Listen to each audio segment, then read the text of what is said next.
Welcome to the Level 3 Kia Sorento plug-in hybrid walk-round. And today we're going to cover some of the exterior and interior features, and I can assure you there are quite a lot. We're also going to talk about the boot space on the vehicle, because this is also a 7-seater.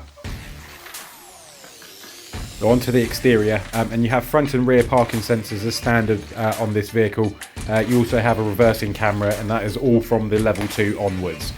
You get the 360 camera on the Level 4, so obviously this being a Level 3 only has the rear camera. These do make for good aids, obviously, with it being such a big vehicle. Which leads me on to the size of the Sorento in millimetres. So the length is 4,810 and the width is 1,900. You do have safety features on the vehicle, and one of those being the forward collision avoidance assist. You do get parking collision avoidance assist on the Level 4.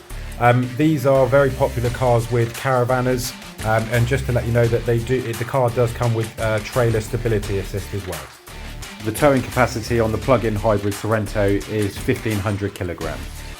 The alloy wheels are 19 inches standard on the Level 3, and you also get smart entry system, which is effectively a keyless entry system. I'll demo this for you in a moment when we move to the inside of the Sorento. This is great because it means you don't have to dig around in your handbag or in your pockets to try and find the keys to enter the car. And you have LED bifunction headlights and LED indicators. Don't forget, I'm going to put a full list of the specifications up for the Kia Sorento model at the end of the video. So on to showing you the keyless entry system. So as long as I've got the key on my persons within a metre of the car, I can open and lock the vehicle simply by pressing that button on the door handle. You've got electrically folding and heated wing mirrors with blind spot collision avoidance assist. Let's move round to the back of the car, but first, hello there guys, if I can ask you to please like and subscribe to the channel. Without your support the work doesn't get put out there and shared around the YouTube platform, so it does help with the algorithms. Yeah, please do like and subscribe, and I hope you enjoy the rest of the video. Okay, so round to the rear of the Sorento, and you have a smart power tailgate on this car, which you can operate from inside the vehicle and also off of the key like so, which will move us on to the interior of the boot. So you have your two types of charging cable in there, and we'll come to those in a moment. There's nothing really in terms of storage underneath the boot floor other than space for your toolkit. So these are your two types of charger, and this is your 3-pin plug, which you were to use in emergency situations only, and this is your Type 2 charger. So your boot capacity in terms of litres, with the seats positioned as they are here, is 604 litres. And with the back bench positioned down, you have 1,604 litres. Now this is slightly less than the self-charging hybrid because of the bigger battery. I'll just briefly show you round and from the back passenger's door, just to give you an overview of the dimensions. But there's plenty of space there.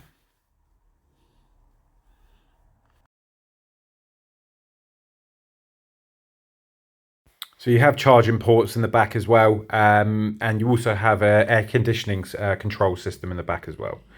Those two buttons are for a quick release of the rear seats. So let's take a look with the rear seats up now. So this is your 6th and 7th seat. You do have children's top tether on these seats. It leaves you with a little bit of boot space there as well, which is pretty decent considering it is a purpose-built 7-seater. That button just releases the seat for you and enables you to climb in. And in the back, you know, you're going to get a couple of children in there. You might squeeze a teenager in at most, but you're definitely not going to fit in a couple of grown adults.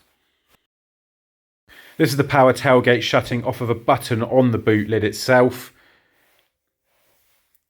So on the Sorento and some of the other Kia models as well, you do have heated outer rear seats. Now you can move the rear seats as well. However, they're not 3 individual seats. It's a 60-40 scenario. So you're effectively moving 2 seats backwards and forwards or 1 seat. You have all the usual comforts in the back of the Sorento. You also have charging port in the back of the seats. You also have 2 just down by the cubby there.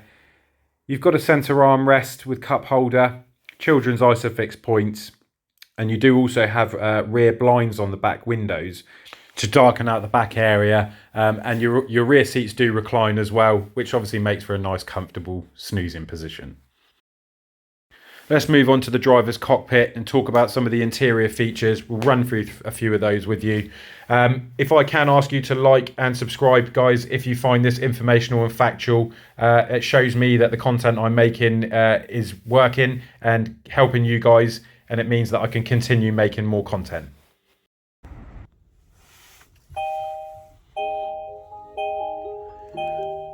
So guys, onto the interior. And you have got electrically folding mirrors, which I did mention to you earlier, which are also heated. You've got your electric windows. You've got automatic tailgate down there. This is your headlight level aim. This is to release the fuel cap, and that's your traction control, which, to be honest with you, you wouldn't turn off. It's there for safety. You've also got automatic wipers, automatic lights, automatic full beam. You've got multi-function steering wheel, so you have your smart cruise control just up here. This is your distance that you're tailing the car in front of you on your cruise control. This is for your lane keep assist and your lane departure warning. And you may just see on the dash there, if I just zoom in, that is your lane keep assist. And this is your lane departure warning, which I've just turned off. I'll just put it back on. Now you do that by pressing and holding this button for 3 seconds to turn the lane departure warning on and off. You have a mode, Siri, answer and hang up the telephone. This is for your volume and your music to skip through channels. And again, this is for your cruise control settings over on this side. So being a plug-in hybrid, you can see you're running, well, I was running on electric there, and it's just kicked over to petrol. However, we can control that with this fixed switch down here. So for example, if I move you back up here a second, if I press that, it's on automatic. I press it onto HEV, that goes onto, as I say, a self-charging hybrid. If I press EV, you just see the car's just cut off and flick back over to electric. Effectively, you can control how you're driving the vehicle depending on how much charge you have from that button there. So, moving on, you've got your heated seats just here for your drivers and passengers. You've obviously got your charging ports inside your cubby hole there. Moving down to this section here, you have your gear selector. You have your different type of drive mode, and that is operated from this switch here. So you can go into Eco, which will give you this. You can flick down to Sport, which changes all your cluster for you, or you can go over to Smart. So you also have a mode to view your camera. Simply by pressing that button, it will give you a view from the camera. If you press it again, it turns it off. This is your parking sensor button, and effectively that keeps it on all the time. So if you're in drive mode and someone walked in front of your vehicle and you had front parking sensors, it would make a beep at you. You've got your electronic handbrake. This is your downhill descent control. So effectively it's a downhill brake control system if you're on really rough terrain or sort of slippery terrain or really steep declines.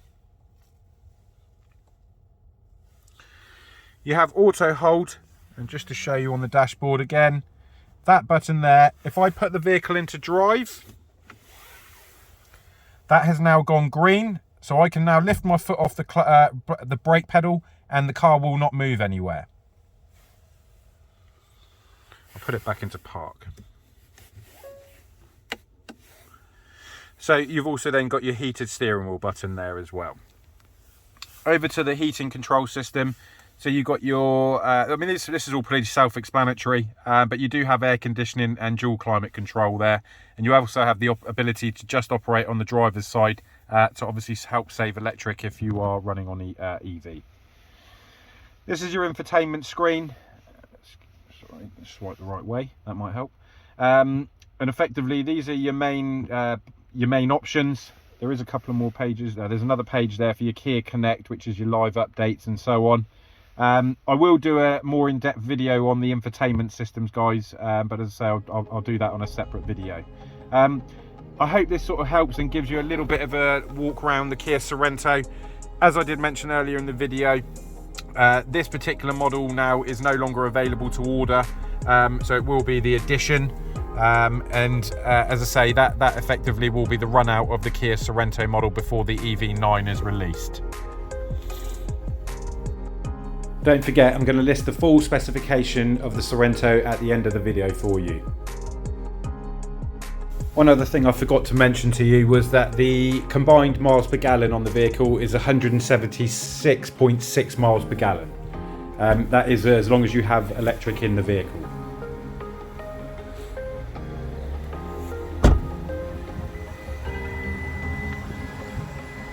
I'd like to thank you very much for watching today, guys, and if I can ask you to like and subscribe to the channel if you found this informational and factual.